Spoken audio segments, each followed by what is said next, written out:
तो भाग 2 आपको पढ़ाया जा रहा है ना? भाग 1 पढ़ा दिए। बताइए भाग 1 किस आर्टिकल से किस आर्टिकल तक है? 1 से लेकर 4। बताइए किस आर्टिकल में कहा गया है कि भारत में उपस्थित किसी भी राज्य के नाम सीमा क्षेत्र इत्यादि 3 में कहा गया है। अनुच्छेद 1 में भारत को कितने नामों से पुकारा गया? इंडिया और भारत। सिक्किम को भारत का 22वां राज्य कब बनाया गया?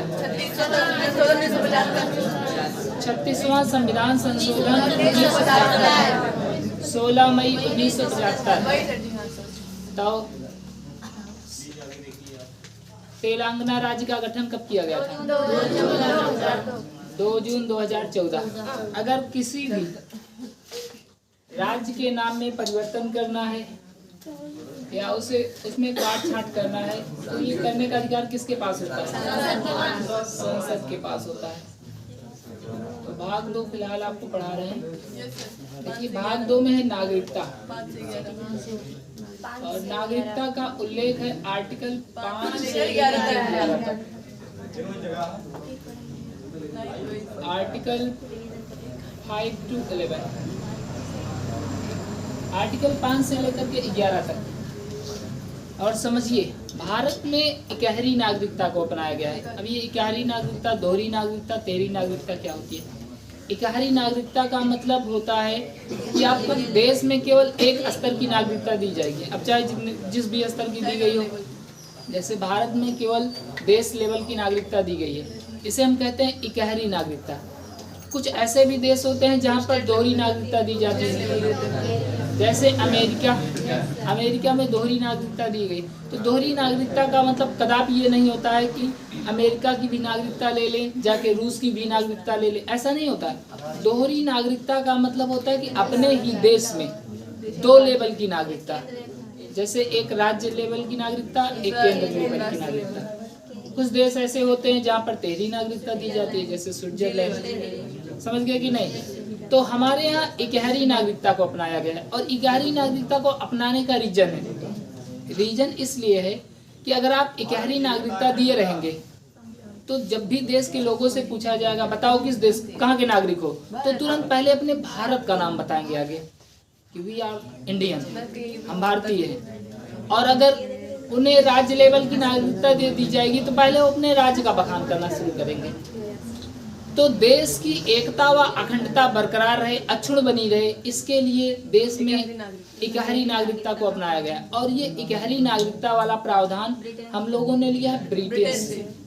तो ये क्वेश्चन भी कई बार पूछा जाता है कि जो संविधान के भाग 2 में इकहरी नागरिकता अपनाई गई है, इसे किस देश से लिया गया है? ब्रिटेन से लिया गया है। तो देखो याद करने का तरीका बड़ा आसान है कि ब्रिटेन वाले ही हमारे यहाँ शासन करते थे, और जब वो लोग जा रहे थे तो उन्हीं लोगों से नागरिकता ही लेंगे, और किससे नागरिकता लेंगे, क्योंकि उन्हीं से प्रभावित थे। तो हम लोगों ने इकहरी नागरिकता को अपनाया है, और इकहरी नागरिकता को लिया है ब्रिटेन से। इकहरी नागरिकता, इकहरी नागरिकता। और इकहरी नागरिकता क्यों अपनाया है?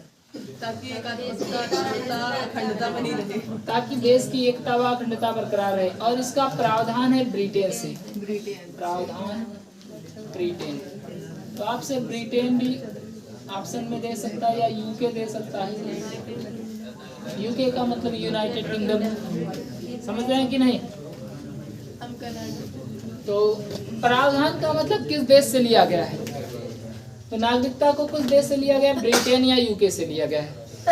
आगे आपको बताते हैं। कल हम आपको बताए थे नागरिकता या नागरिक। नागरिक शब्द का सबसे पहले उल्लेख किया था अरस्तु ने। किसने किया था? और किस पुस्तक में किया था?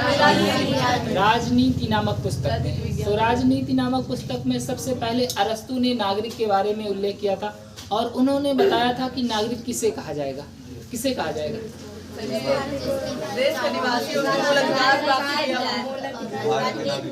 जिस व्यक्ति को उस देश के मूल अधिकार, कानूनी अधिकार और राजनीतिक अधिकार प्राप्त हो, उसे उस देश का नागरिक कहा जाता है।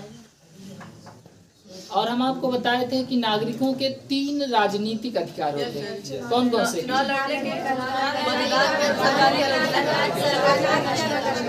चुनाव लड़ने का अधिकार, वोट करने का अधिकार और सरकार की आलोचना करने का अधिकार। ये बता दिया गया है ना। और आपको कुछ आर्टिकल भी बता दिए थे शायद। नागरिक शब्द का उल्लेख पहले किया था अरस्तु ने। और किस पुस्तक में? राजनीति नामक पुस्तक में। पुस्तक का नाम राजनीति था ना।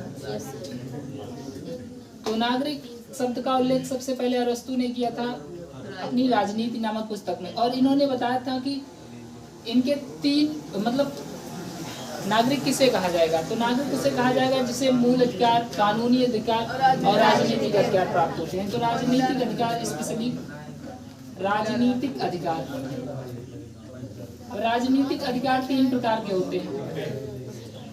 नंबर फर्स्ट, चुनाव लड़ने का अधिकार। नंबर सेकंड, मतदान करने का अधिकार। और नंबर थर्ड, आलोचना करने का अधिकार, सरकार की आलोचना करने का अधिकार। तो इसमें जो सबसे इम्पोर्टेंट चीज है ये मतदान। आपसे ये मूल अधिकार में क्वेश्चन पूछता है, कहेगा कि निम्नलिखित में कौन सा मूल अधिकार नहीं है? मतदान। ये मूल अधिकार नहीं, क्योंकि ये तो राजनीतिक अधिकार है। तो मूल अधिकार कैसे हो सकता है? एक म्यान में 2 तलवारें थोड़ी ना हो सकती है। वैसे ही ये मतदान करना कोई मूल अधिकार नहीं है, बल्कि ये है राजनीतिक अधिकार। ठीक है। इसके बाद हम आपको आर्टिकल भी पढ़ाए थे। अब कौन कौन से आर्टिकल पढ़ाए गए थे यहाँ पर बता रहे हैं। आर्टिकल 5 से लेकर के 11। तो 5 में बोले थे प्रारंभ में नागरिकता, प्रारंभ में नागरिकता। और इसमें 3 प्रावधान दिया गया था। जिसका जन्म भारत में हुआ हो, जिसके माता या पिता भारतीय हो, संविधान लागू होने के कम से कम 5 साल पहले, मान लो कोई 10 साल पहले से रह रहा हो तो मतलब एट लीस्ट 5 साल। 6 और 7 को बताए थे ये पाकिस्तान से रिलेटेड। 6 में बोला गया था कि पाकिस्तान से आने वालों की नागरिकता, पाकिस्तान से आने वालों की नागरिकता। और 7 में था पाकिस्तान जाकर पुनः वापस आने वालों की नागरिकता। 8 में बताए थे विदेश में रहने वालों की नागरिकता। 9 में बताया गया था विदेश की नागरिकता, अगर विदेशी नागरिकता ग्रहण करते हैं तो भारत की नागरिकता स्वतः समाप्त। और 10 में क्या बताया गया? नागरिकता का कंडीशन दी गई थी। और 11 में नागरिकता संबंधी कानून संसद का गृह मंत्रालय। बस इतना आर्टिकल था, खत्म। और अब आपसे पूछेंगे जितना पढ़ाया गया था, बोलते बहुत ज्यादा।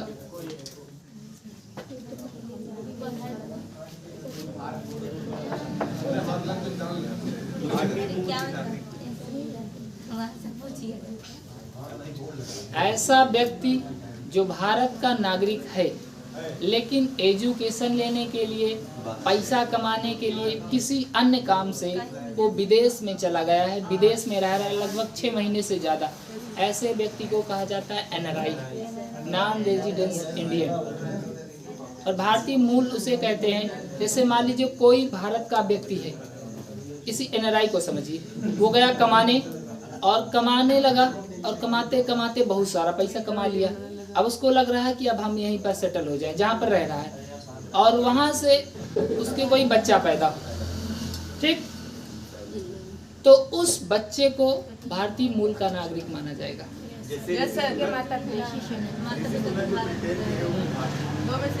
हाँ, भारतीय मूल के मतलब उनके मम्मी पापा भारत के थे। वहाँ पर गए और वहाँ शादी कर लिए, क्या वहाँ की नागरिकता दे दी जाएगी कि नागरिकता भारत की है? भाई अगर नागरिकता लेना है तो ले सकते हो, क्यों नहीं? और अगर शादी कर ली नहीं, जबरदस्ती नहीं दी जाएगी ना, फिर भारत चले जाएंगे। जबरदस्ती क्यों दी जाएगी? अगर आप 15, 20, 30 साल से रह ही रहे हैं, तो इसका मतलब आपको आप नागरिकता पाने के लिए एलिजिबल हो गए हैं, नागरिकता मिल सकती है आराम से। भाई अगर कोई नागरिकता लेना ही चाहता है तो वो ले लेगा, और नहीं लेना चाहते आप मत लीजिए, जोर जबरदस्ती थोड़ी ना। जब वहाँ के नागरिक हैं तो कहाँ भारतीय? वहाँ के नागरिक भले ही हैं, लेकिन उनके मम्मी पापा जो थे वो भारतीय मूल के थे, तो इस वजह से वो भी भारतीय मूल के माने जाएंगे। जैसे आपका कोई बच्चा पैदा हुआ, आप विदेश में रह रहे हैं, तो बच्चा जो है फिर भी वो भारतीय मूल का माना जाएगा, क्योंकि उनके मम्मी पापा भारतीय मूल के थे ना, इस वजह से।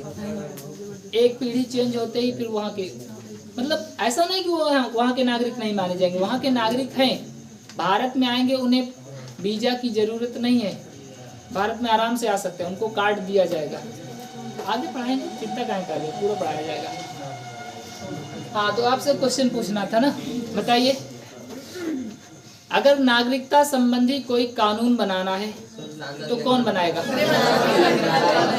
संसद भवन। कौन बनाएगा? और संसद भवन में भी कौन बनाएगा?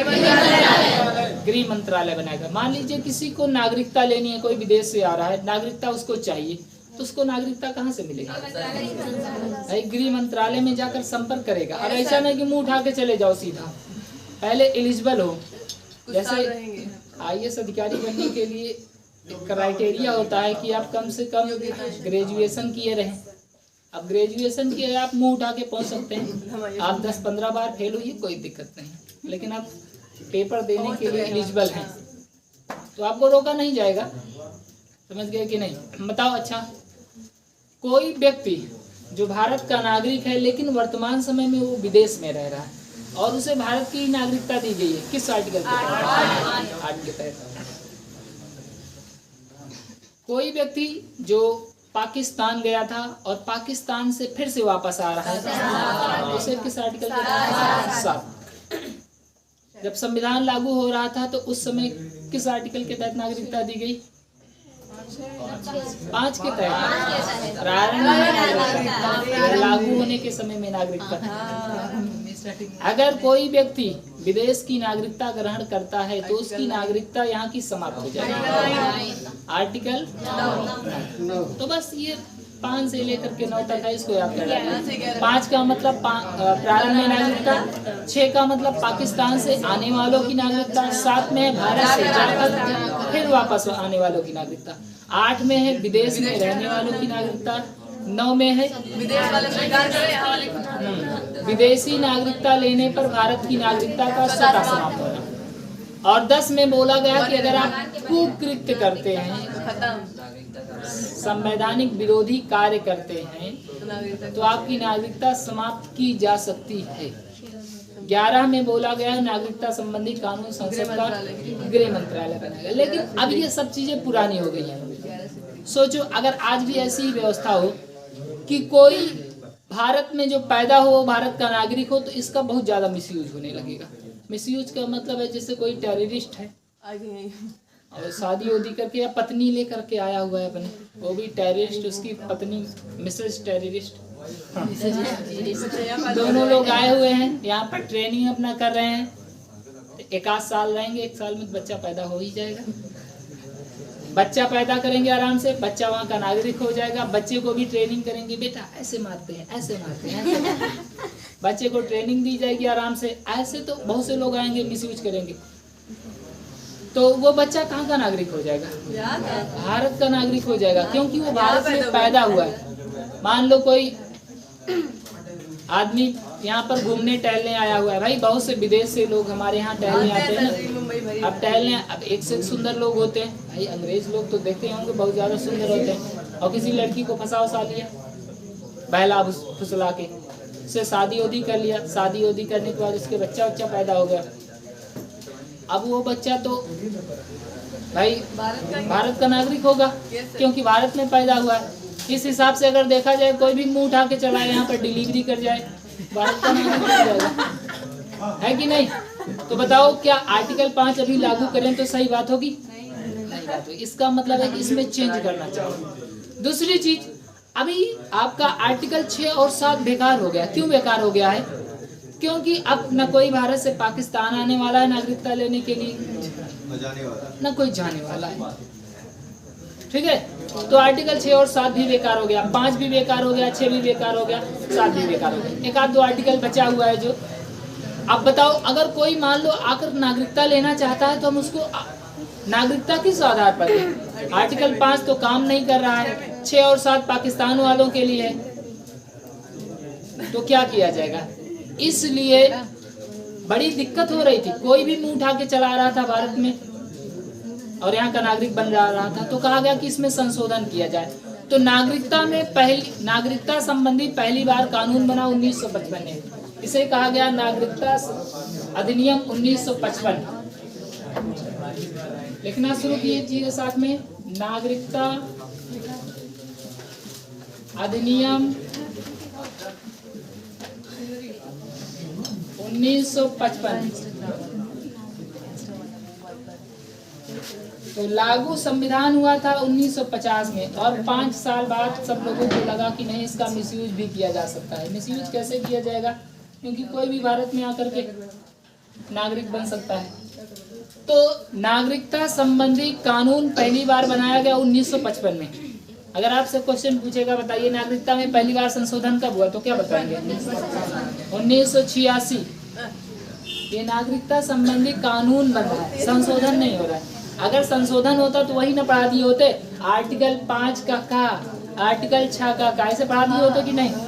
लेकिन यहाँ पर एक नया ही कानून बना दिया गया, नागरिकता अधिनियम 1955। जैसे CAA एक नया कानून आया था ना, सिटीजनशिप अमेंडमेंट एक्ट था। ये एक्ट था, मतलब इसमें सुधार किया गया। किसमें? इसी वाले में सुधार किया जाएगा। लेकिन पहली बार नागरिकता के लिए कानून 1955 में ही बन गया था। अब आप बताइए, ये किसी आर्टिकल में संशोधन कर रहा है कि अपना नया कानून बना रहा है? एक नया कानून बना है ना। तो अगर कभी भी पूछे कि नागरिकता संबंधी कानून पहली बार कब बना, तो 1955। लेकिन अगर आपसे पूछे कि नागरिकता में पहली बार संशोधन कब हुआ, तो 1986 बताना, क्योंकि वहाँ पर संशोधन हुआ और इसमें बता रहा है कि नया ही कानून बन जा रहा है। तो नागरिकता अधिनियम 1955 में जो नागरिकता दी जाती थी वो 5 प्रकार से दी जाती थी। कौन कौन से आधार थे? जन्म के आधार पर, वंश के आधार पर, देशीकरण,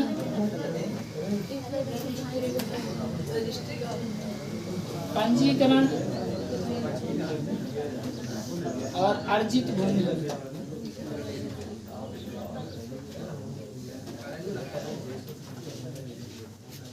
नागरिकता अधिनियम 1955 ने कहा कि हम 5 प्रकार से नागरिकता देंगे।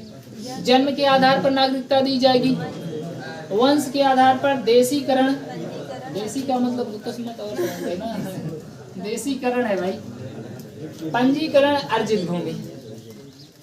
इस 5 आधार पर नागरिकता, जन्म, वंश, देशीकरण, पंजीकरण और अर्जित भूमि। अब इसमें क्या क्या कहा गया, ध्यान से सुनिए। कहा गया इसमें भी अब नागरिकता संबंधी कानून भी बनाया गया, एकदम लोले वाला कानून बना दिए। इसमें भी कहा गया कि जिसका जन्म भारत में होता है वो भारत का नागरिक होगा। अब बताओ आर्टिकल 5 और इसमें कोई अंतर रह गया? कोई अंतर नहीं रहेगा। आर्टिकल 5 में भी बोला गया था ना, आर्टिकल 5 के फर्स्ट वाले पेज में यही बात बोली गई थी कि जिसका जन्म भारत में हुआ, और ये भी यही बोल रहे हैं कि जिसका जन्म भारत में हो जाए इसको नागरिकता दी जाएगी। दूसरा बोला जा रहा है वंश के आधार पर नागरिकता। वंश का मतलब समझते हैं, जिसके पिता भारत के नागरिक हैं उसे भी भारत की नागरिकता दी जाएगी, क्योंकि हमारे यहाँ पितृसत्तात्मक था। पितृसत्तात्मक समझते हैं, मतलब वंश जो है वो पिता के द्वारा जोड़ा जाता है। तो जिसका वंशज भारत का है उसे भी भारत की नागरिकता दी जाएगी। तीसरा है देशीकरण। अब देशीकरण क्या होता है? देशीकरण का मतलब होता है कि आप देश के माहौल में ढलिए, एकदम देसी हो जाइए। देशीकरण का मतलब यही होता है। अब ऐसा तो हो नहीं सकता कि कोई आदमी 2 दिन के लिए आए और देशीकरण उसमें आ जाए, ऐसा नहीं हो सकता है। देशीकरण का मतलब है कि आप आइए देश में, देश की संस्कृति को एडॉप्ट कीजिए, यहाँ की भाषा बोली को सीखिए, तब आप देशीकरण होंगे कि नहीं। जैसे आप सुने होंगे देसी पी लिया, अब देसी पी लिया है तो एकदम अलग टाइप का हो जाता है ना। तो देशीकरण का मतलब है कि देश के माहौल में ढल जाए। पंजीकरण का मतलब क्या होता है? पंजीकरण का मतलब होता है फॉर्म भरना। रजिस्ट्रेशन कराओ, फॉर्म भर के दो, और अगर आप उस क्राइटेरिया को कंप्लीट करते हो तो आप नागरिकता लेने के लिए योग्य हो जाते हो, और नहीं मतलब उस क्राइटेरिया को पूरा नहीं करते हो तो आपका रजिस्ट्रेशन ही नहीं होगा। और लास्ट वाला आधार है अर्जित भूमि। अर्जित भूमि क्या होता है? अर्जित भूमि का मतलब होता है कि जैसे हम कहीं पर कब्जा कर लें, अर्जित कर लें किसी चीज को, जैसे सिक्किम को अर्जित कर लिया गया था कि नहीं भाई, भारत में आ गया, ऐसे किसी देश के राज्य को हम अर्जित कर लें, उसको जीत लें, तो उसे नागरिकता किस आधार पर दी जाएगी? इसी के आधार पर दी जाएगी। तो नागरिकता संशोधन, नागरिकता अधिनियम 1955 द्वारा 5 प्रकार से नागरिकता दी जाती थी। जन्म के आधार पर, वंश के आधार पर, देशीकरण, पंजीकरण और अर्जित भूमि। कौन सा 5 आधार था?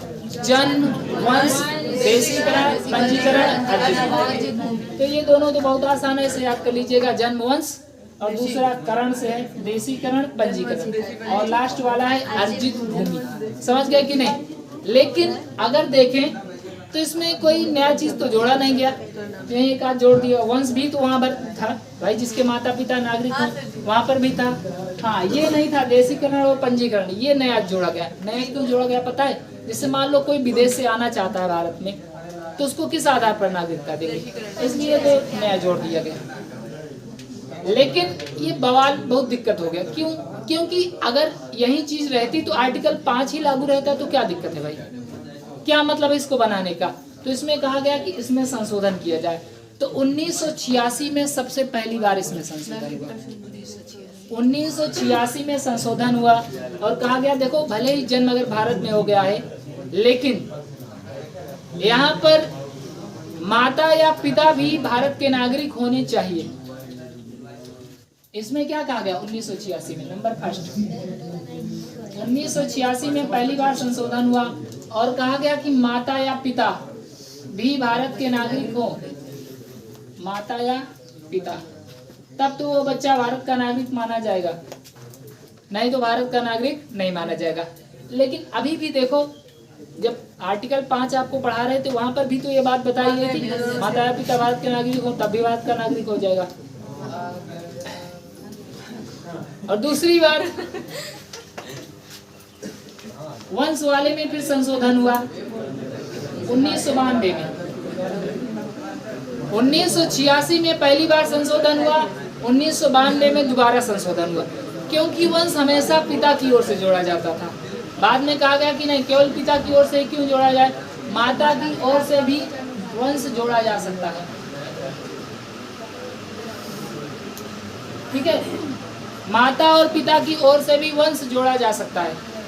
इसके बाद फिर संशोधन हुआ 2003 में, 2003, और इसमें कहा कि माता और पिता दोनों भारत के नागरिक हैं। माता और पिता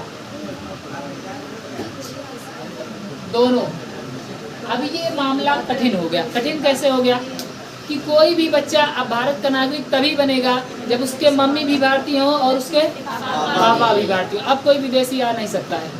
अगर आता भी है तो पहले आए, भारत की नागरिकता ग्रहण करे, उसके बाद बच्चा पैदा करे, तब वो भारत का नागरिक कहलाएगा। समझ गए कि नहीं? तो यहाँ पर कठिन प्रक्रिया कर दी गई कि नहीं। और ऐसे ही संशोधन कंटिन्यू हुआ 1986, 1992, 2003, 2005, 2015, 2019।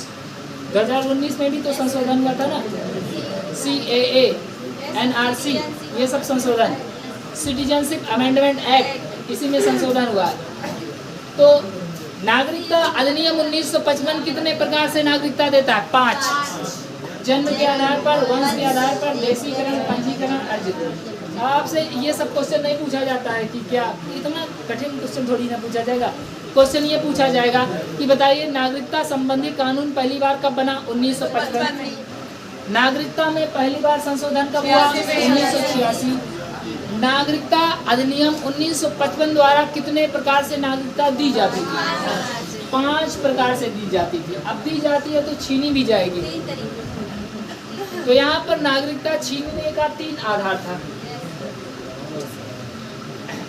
त्याग, वंचित, बर्खास्त।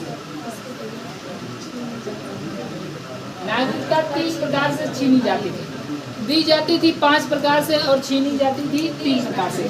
त्याग, मान लो कोई अपने मन से त्याग दे दे, जाओ हम तुम्हें छोड़ देते हैं, त्याग हो गया, हाँ तलाक वाला मामला। दूसरा वंचित, वंचित का मतलब होता है अलग कर देना, कुछ गलत करेगा तो अलग कर दिया जाएगा। और बर्खास्त का मतलब है कि यहाँ पर आपकी नागरिकता को समाप्त कर देना, कहते नहीं जाओ हम आपको फायर करते हैं, फायर का मतलब समाप्त कर देना। तो नागरिकता यहाँ पर दोनों का मतलब वही है फिलहाल। तो याद रखने वाला पॉइंट जो है वो ये है कि नागरिकता अधिनियम 1955 के द्वारा कितने प्रकार से नागरिकता दी जाती थी? 5। जन्म के आधार पर, वंश के आधार पर, देशीकरण, पंजीकरण और अर्जित भूमि। और कितने प्रकार से छीनी जाती थी?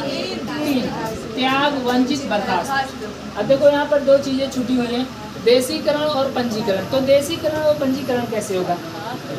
देशीकरण, देशीकरण का मतलब है कि देश के माहौल में ढलना। भाई देश के माहौल में आदमी ढलेगा कैसे? जब आएगा भारत में रहेगा, भारत की बोली भाषा सीखेगा, तभी ना वो देश के मतलब देश के माहौल में ढलेगा। तो एट लीस्ट मतलब कम से कम 7 साल भारत में रहना चाहिए उसे, और उसके बाद भारत की भाषा उसे भी सीख लिया हो। पंजीकरण क्या होता है?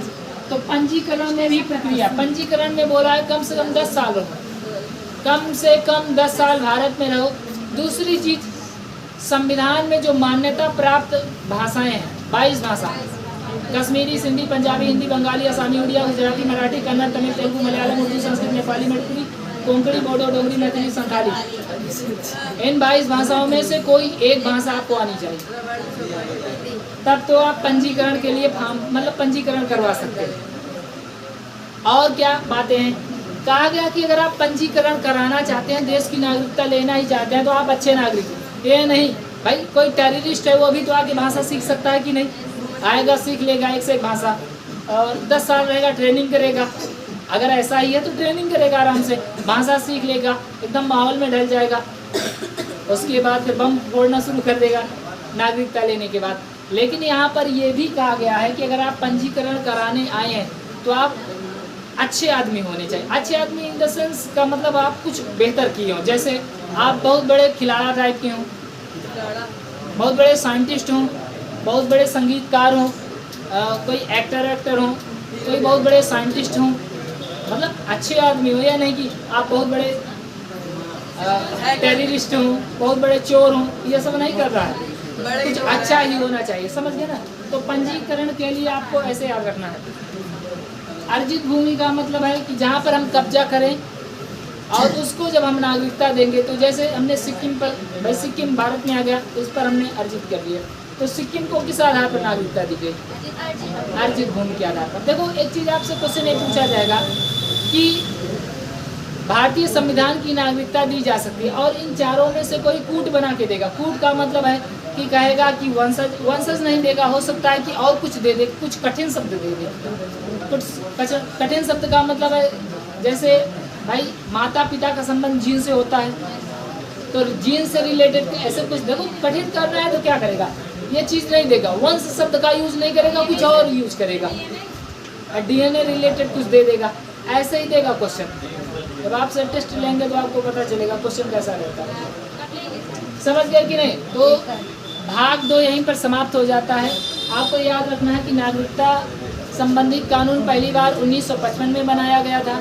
इससे 5 प्रकार से नागरिकता दी जाती थी, जन्म के आधार पर, वंश के आधार, देशीकरण, पंजीकरण और अर्जित भूमि। और 3 प्रकार से नागरिकता छीनी जाती थी, त्याग, वंचित, बर्खास्त। नागरिकता में पहली बार संशोधन हुआ था 1986 में, समझ गए कि नहीं?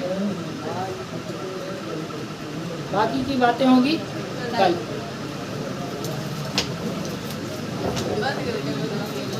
आज बहुत जल्दी कहा थी।